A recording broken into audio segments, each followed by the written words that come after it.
Hello dear students, good evening to all.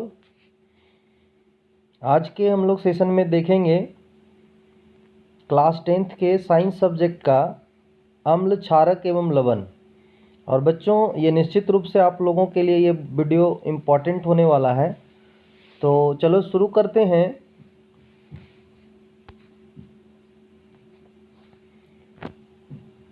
पहला प्रश्न है, कोई विलयन नीले लिटमस पत्र को लाल कर देता है, इसका पीएच संभवतः होगा। तो आप लोगों को पता होना चाहिए कि अम्ल के लिए एक ट्रिक है। अम्ल के लिए ट्रिक है अनिल। क्या ट्रिक है? अनिल। अनिल। अ से हो गया आपका अम्ल, और ये है नी से नीला और ल से लाल।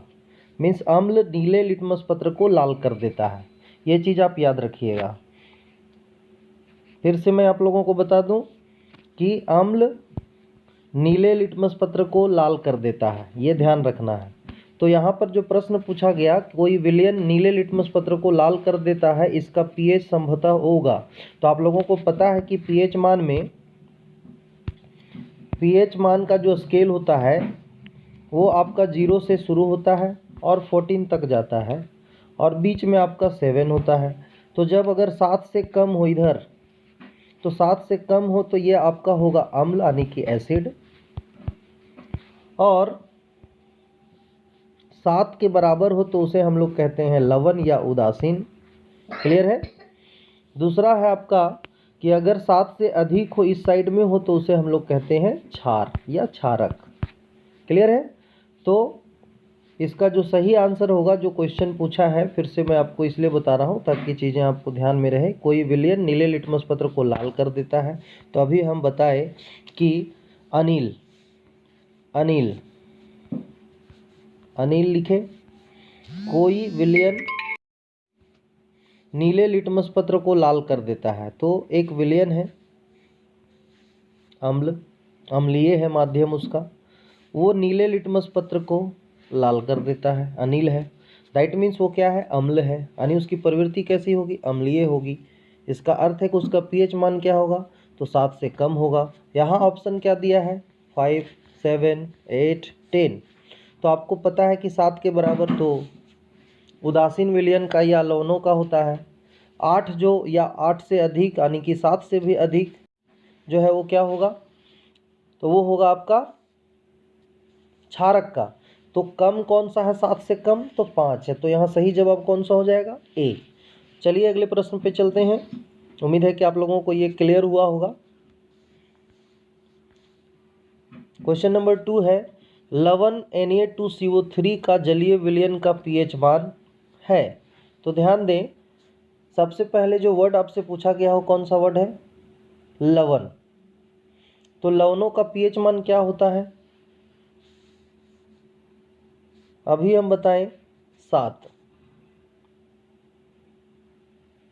तो यहाँ जो ऑप्शन आपका दिया है ए 7, बी दिया है 7 से अधिक, सी दिया है 7 से कम, और इनमें से कोई नहीं, ऑप्शन डी।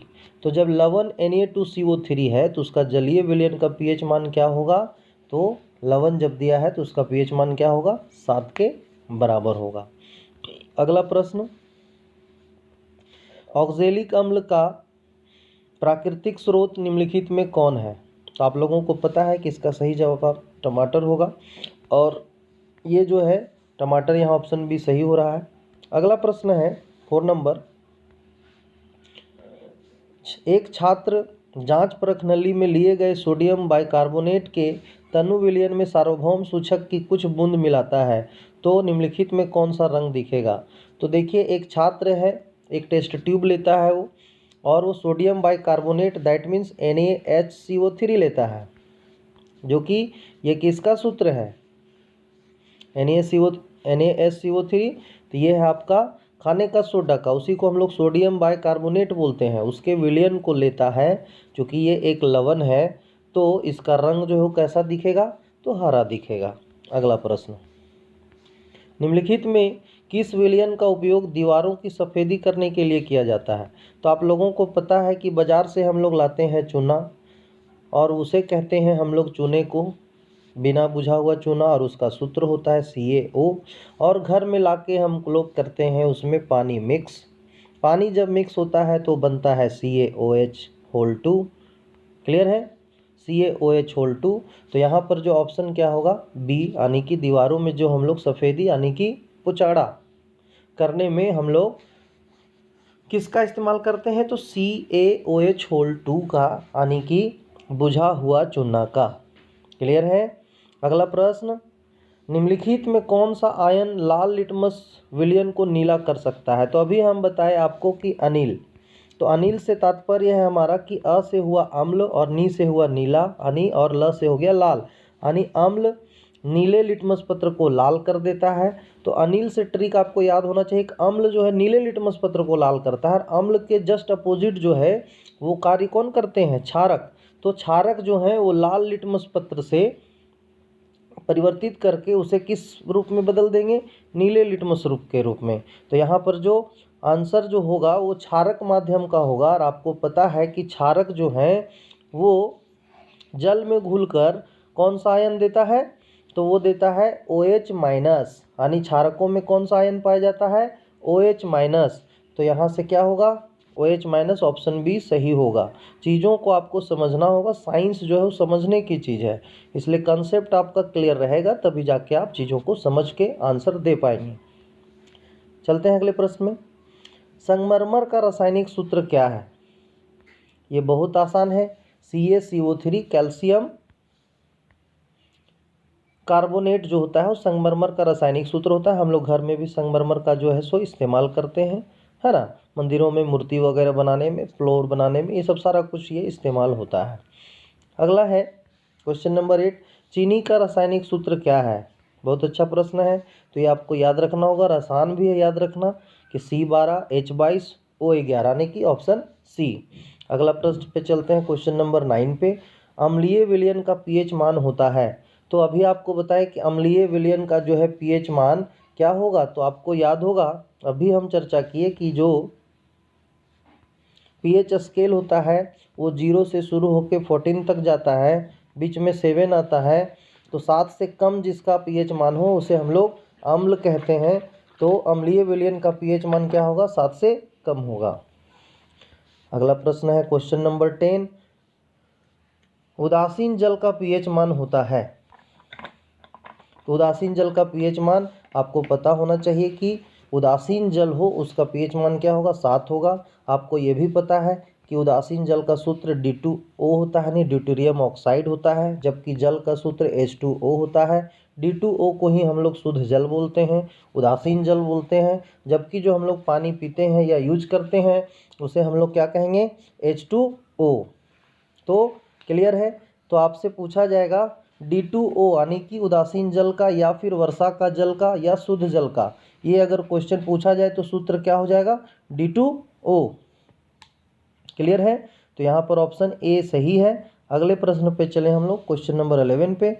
निम्नलिखित में से pH का कौन सा मान क्षारक विलयन का मान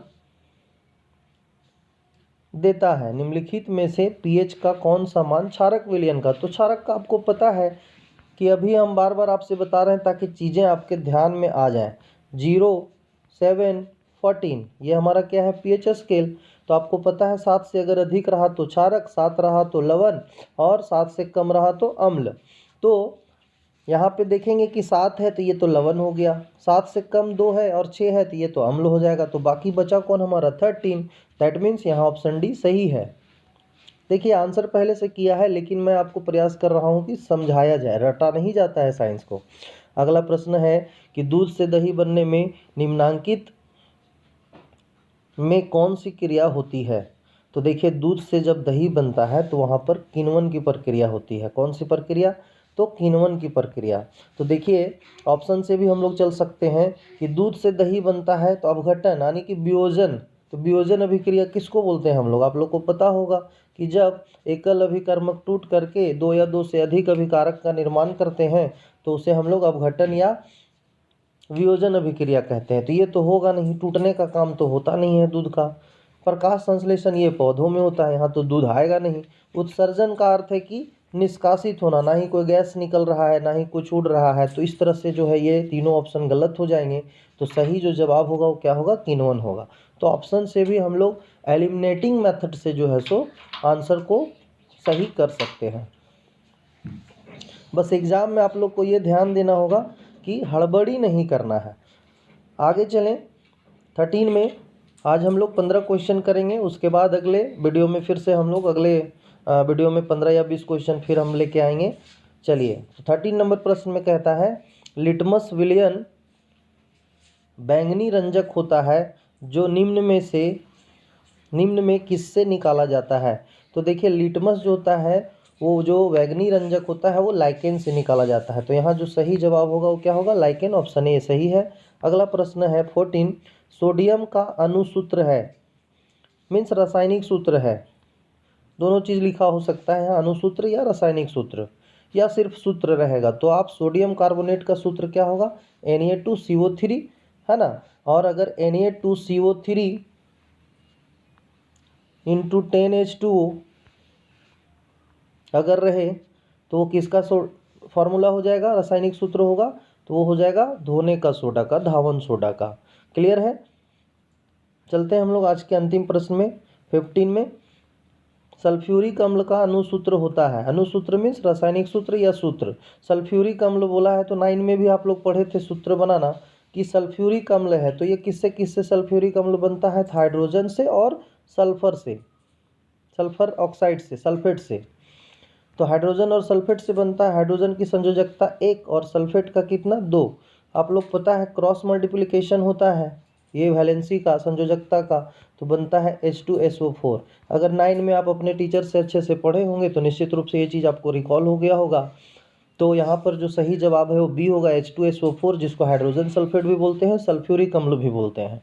तो आज के वीडियो में निश्चित रूप से आप लोग को अच्छा लगा होगा और मेरा प्रयास है कि आगे आप लोगों को आपके एग्ज़ाम के लिए मैं अपनी तरफ से जो प्रयास है वो जारी रखूं। और आप लोग से निवेदन होगा कि आप लोग निरंतर वीडियो को देखें, बार बार देखें और कॉपी में नोट करें। साथ ही अगर वीडियो पसंद आ रहा है तो उसे लाइक कर दें, सब्सक्राइब कर दें और शेयर कर दें, और बेल आइकन को क्लिक करके ऑन करना न भूलें और उसे ऑल पर क्लिक कीजिएगा ताकि नोटिफिकेशन आप लोग तक जाता रहे। और ये बच्चों जान लीजिए कि आप लोग को कोई प्रेशर नहीं है कि आप सब्सक्राइब करो ही, बस मेरा मोटो है कि आप पढ़ो। क्लियर है। तो चलिए मिलते हैं फिर से अगले वीडियो में, तब तक के लिए थैंक यू, बाय बाय।